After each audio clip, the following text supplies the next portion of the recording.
Haji Manaf adalah salah satu pengrajin cobek dari pohon kelapa yang ada di Desa Banda, Kecamatan Taranu.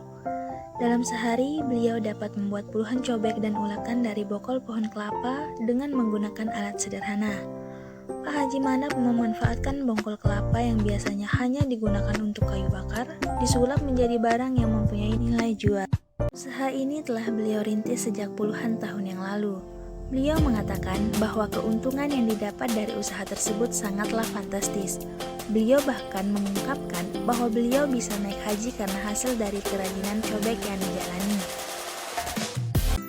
Pak Haji Manaf mengatakan, latar belakang dari kerajinan ini adalah dulu saat beliau sedang makan, beliau membuat sepat menggunakan cobek batu.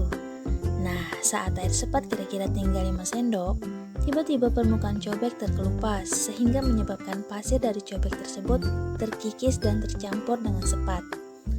Adapun alat dan bahan yang digunakan yaitu pohon kelapa, gergaji mesin, golok, amplas, gergaji biasa, bancil, pensil atau spidol, gerinda dan pemahat. Proses pembuatan cobek kayu dari pohon kelapa. Yang pertama, seimbangkan kayu ketika ingin menentukan titik tengahnya. Kemudian proses penyeimbangan atau penentuan titik tengah kayu menggunakan waterpas dan spidol dengan cara membuat 4 titik di tiap sisi sebagai acuan untuk menentukan titik tengah dari kayu. Membuat pembentukan bagian bawah cobek, kemudian membuat 2 garis untuk mempermudah kita dalam membuat lubang atau lengkung cobek. Lubangi titik tengah tadi menggunakan bor. Kemudian jangan lupa lubangi bagian bawah kayu sedikit, kemudian tempelkan besi supaya tidak mudah kepas ketika proses pembuatan cobek.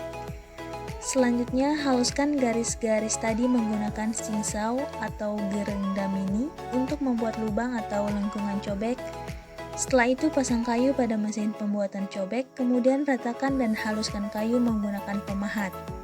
Terakhir, sebelum diturunkan dari mesin, lakukan tahap pengamplasan atau penghalusan. Supaya lebih halus, gunakan mesin gerinda penghalus untuk menghaluskan permukaan cobek.